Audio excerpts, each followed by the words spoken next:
Okay, hello mga kaparmer. Welcome again sa ating channel, LM Integrated Farming and Techniques. Ah, ito ngayon mga kaparmer, ibabahagi ko sa inyo yung tungkol dito sa saging natin na pinabansot natin. Kung tutuusin, ah, mag ano na to, pa-shoot na sana to ngayon, pero ito maliliit pa. Kasi nung April mga kaparmer, nararamdaman ko na yon na babagsak yung presyo ng saging, kaya nga after nung eleksyon umpisa na talaga, kaya nga hindi tayo nagkamali. Bakit ko ginaganito, pinabayaan, pinabansot ko yung saging, kahit nga yung mga follower doon sa naunang tanim nito, pinigilan ko muna yung pag ano nila kasi para madili yung pagbunga. Pero itong mga kaparmer, hindi na to pwede na patagalin pa yung pagbansot nito kasi liliit yung mga bunga nito pag kahit ipaparecover na natin. Ang dahilan mga kaparmer, dahil sa presyo na bumagsak talaga.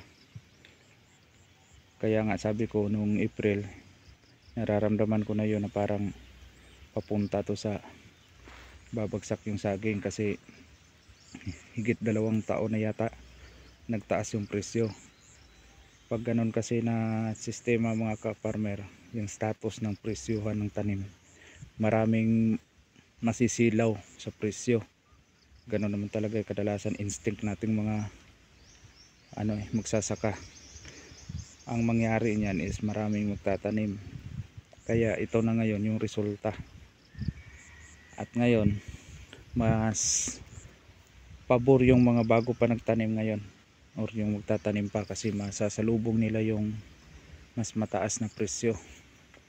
Kasi yung iba na hindi pa matagal sa kalakalan ng saging, madi-discourage yun. Yung mga baguhan lang madi-discourage, kaya nga yung iba pababayaan nila, yung iba naman i-convert nila sa ibang tanim.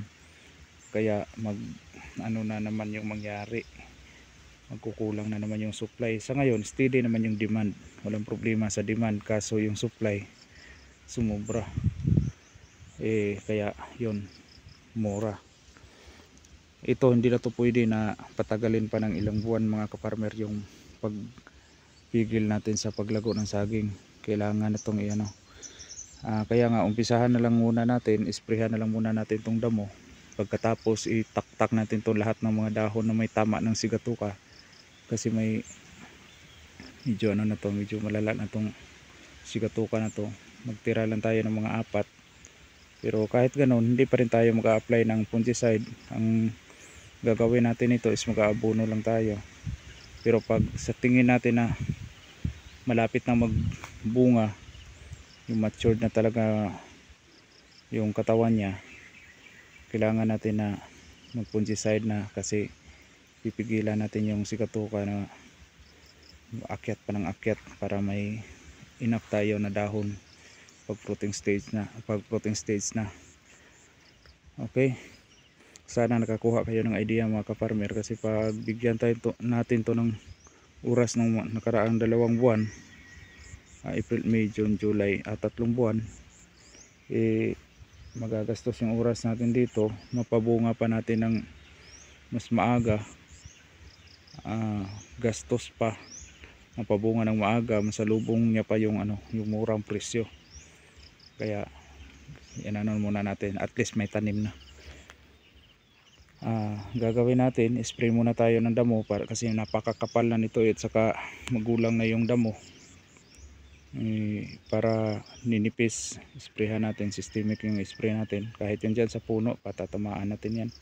Tapos itaktak ng dahon, then buksan yung dyan sa may puno para makapag-apply tayo ng abono. Kahit hindi na magdadamo dyan sa puno, yung sprayhan lang uli ng segunda yung dyan sa may puno para mapatay talaga yung damo, tapos apply ng abono, yun, okay na yun. Okay, yan lang muna ang ibabahagi ko sa inyo mga ka-farmer. Sana nakakuha kayo ng kunting idea, yung diskarte, yung para tayo sa pagsasaka. Diskarte lang mga ka-farmer sa iba't ibang status ng kalakalan ng farming sa iba't ibang uri ng pananim. Okay, yun lang muna mga kaparmer. Hanggang sa susunod, laging tatandaan, magsasaka may alam, maginhawa ang buhay, ngunit huwag lang ipagmayabang sapagkat Diyos ang nagbigay. Maraming salamat.